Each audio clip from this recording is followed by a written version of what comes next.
As head of an international organization tasked with the defense of Earth against a full-scale alien invasion, XCOM requires you to put lives in grave danger with every move you make.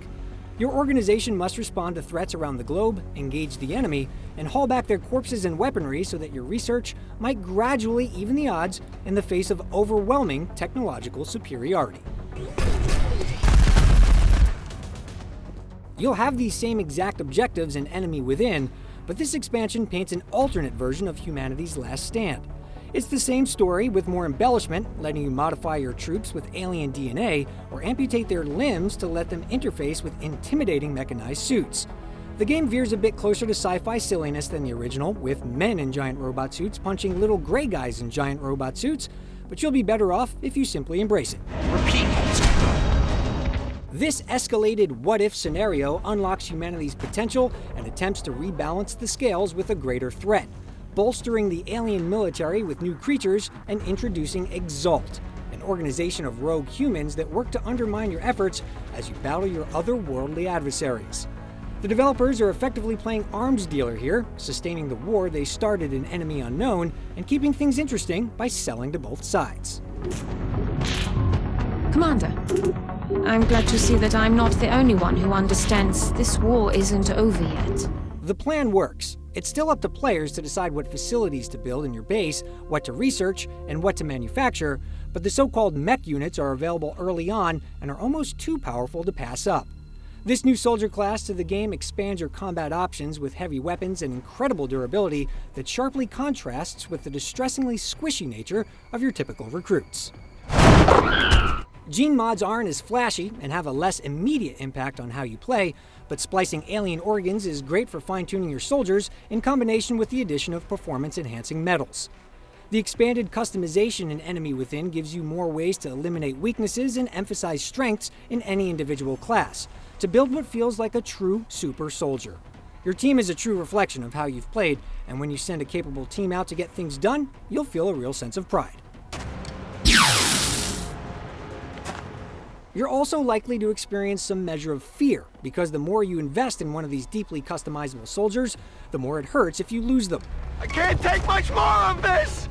The death of a soldier can be sudden and unexpected, and it's tough to shirk the feeling of responsibility, even if it's mostly due to a bad roll of the dice. Depending on how you've configured the game's difficulty, the loss could be irreversible, and you'll simply have to move on and adapt. XCOM is full of tension, but the moments of triumph and relief make the risks you take worthwhile. Your decisions matter, whether it's turning a man into a machine, deciding to take an iffy shot, researching better armor before advanced weapons, or weighing short-term gain versus long-term security when selecting your next mission. Enemy Within succeeds in adding complexity without making these choices feel any less important. A few of the game's ideas are intended as improvements or corrections. To fuel your development of mechs and alien DNA, you'll need to collect a resource called Meld on the battlefield. Because this stuff actually feels valuable and expires in a set number of turns, simply making the most conservative moves is no longer ideal. The way enemies engage your forces still feels very reactive as you meet and reveal hostile groups, but Meld provides a strong incentive to play more aggressively. Enemy Within also switches things up with Exalt, an evil organization apparently united by their twisted worldview and peculiar fashion sense. Dealing with the group is an ongoing process, requiring you to scan the world map to reveal cells, and then send lightly armored agents out for covert missions. These agents will be joined later by full squads to complete hacking or point-controlled objectives before extraction. You'll collect pieces of intelligence that will eventually let you pinpoint their base to wipe them out for good, which feels something like an open-book high school geography test, and something your subordinates should probably be doing for you. The added mission variety is easy to appreciate, but despite adding some interest to the mid-game, this weirdo cabal can't escape coming off as a slightly undeveloped addition.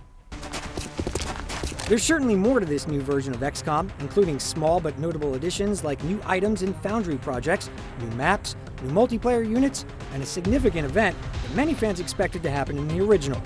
It's also worth noting that the package includes the collection of DLC missions Operation Slingshot, as well as the new Operation Progeny, offering 2 optional mini-story arcs and the opportunity to acquire a few unique soldiers. Kill confirmed. It would be hard to recommend a player try the expansion without playing the original first, but fortunately running the game on Steam requires ownership of Enemy Unknown, and the console release will include both old and new versions. Enemy Within isn't the definitive version of XCOM, but it's a smart and satisfying extension of a game ideal for enticing players back for a second, third, or maybe even fourth playthrough.